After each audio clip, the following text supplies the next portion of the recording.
You remember we talked earlier in the discussion about John Hall and his famous breech-loader and the machine methods that he was using to produce those breech-loaders. John Hall, unknown to many people, had a sort of an adopted son named Christian Sharps. And one of the weapons that became famous in the Civil War created by Mr. Sharps is a breech-loader. I'm sure he got some ideas from John Hall and also with the idea of machining. We're going to move now into some of the pieces that you would see in the county in use. This is a model 59 Sharps Carbine. This is the piece that John Brown brought and some of his men when they came to attack the armory in 1859.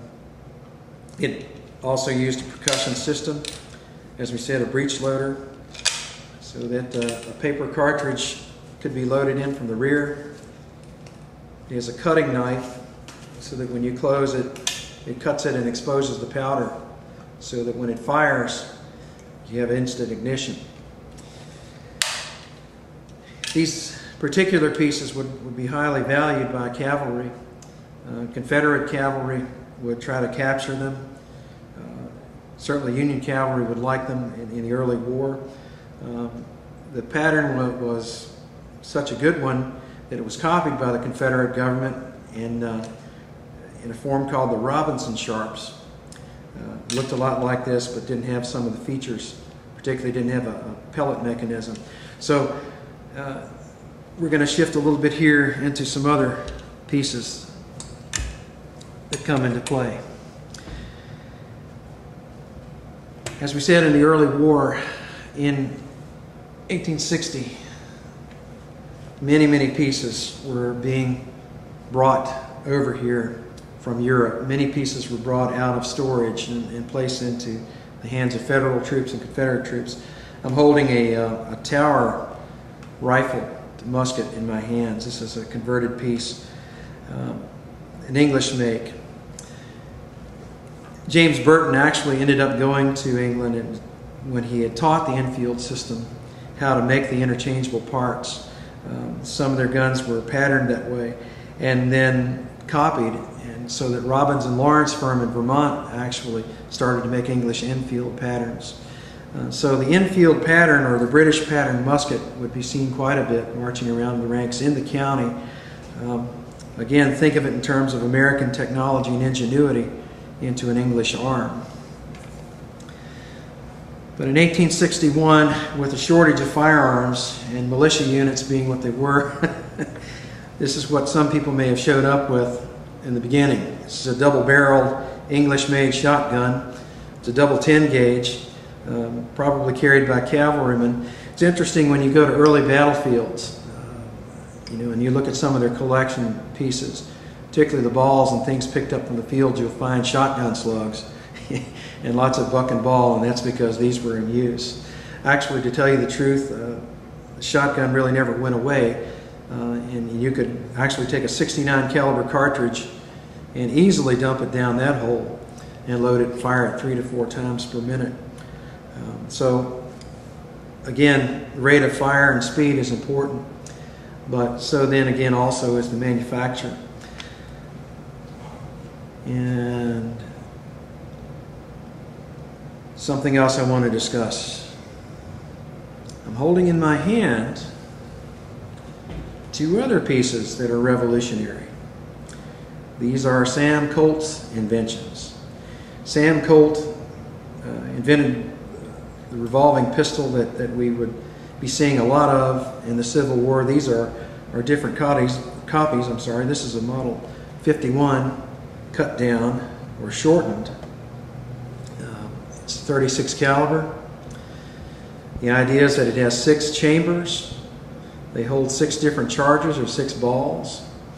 As you cock it, the cylinder rotates, and each one of these cylinders has a nipple on it, so you have 6 shots instead of 1. And it's handy. It can be placed in a holster. It can be placed inside your coat if you need to. Also, these came to be in vogue with the civilian population. People like the idea of a revolver, something they could carry with them in wartime. This is a Model 49 piece, also a small and handy one. I picked these two in particular because our county has a reputation of supplying some of the best cavalry in the Civil War. Some of our best mounted troopers came from the area, and in particular some of the men in Mosby's command were very, very interested in Colts. I picked these two particular Colts because, as you see, they're both short-barreled. They can both be put inside a vest or in a smaller holster, drawn when you need them very quickly. And later in the war, when the whole idea and the romance of the cavalry went away and it became a matter of getting in and getting close to capture the enemy, people like Mosby, for instance, would tell his men, I want you to dispense with the saber, and I would rather you to have more revolvers, more short pieces, so that you go in quickly, you attack the enemy quickly, and you have more firepower available to you than they do. That was part of the reason why he was successful in the many raids that he made, was that they were well armed with a variety of these and on their person. So the revolver sort of comes to life and in its own time, and you would certainly see a lot of these around the county and in subsequent actions in 1863, 64, even up to the end of the war. So what we've done here is we've discussed small arms.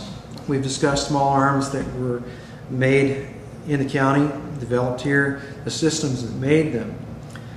We've talked about the appendages that came along with them. What I did not do was give you a reference of the size of ammunition. I did want to do that. So what I did was I assembled a little board, and I'm going to hold up some of these Burton bullets compared to a modern 30 caliber round. This is a 30 caliber round. This is a 59 caliber bullet. You see the difference, obviously.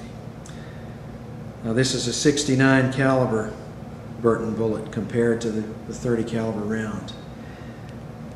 What's going on here is that these are designed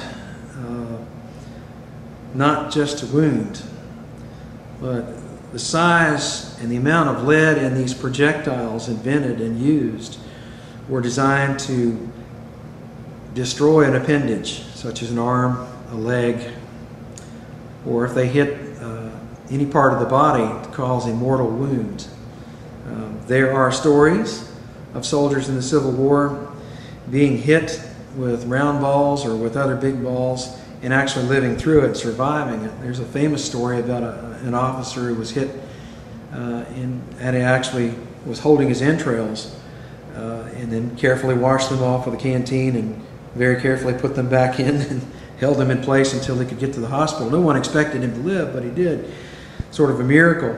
But the point is that when you get that much lead traveling and then hitting you in an arm or in a leg, and if it breaks a bone, the casualty rate on the battlefields is so enormous, the surgeons simply don't have time to do what we would today call reconstructive surgery. No, it's a matter of economy and thrift in the military, so it's removing the appendage, removing the arm, or removing the leg. Effectively, the soldier put out of action. And that was the idea behind the size and the bigness of the ammunition at the period of time. So things have changed, obviously, this day and age, to that one. And the casualty rates would be so high, ironically, because of the things that were invented and experimented with in Harper's Ferry and also used throughout the war. And as the war progressed, more and more methods of loading and firing weapons would continue to increase. There would be breech-loading weapons. We haven't discussed any of the metallic cartridges. We won't get into that discussion here.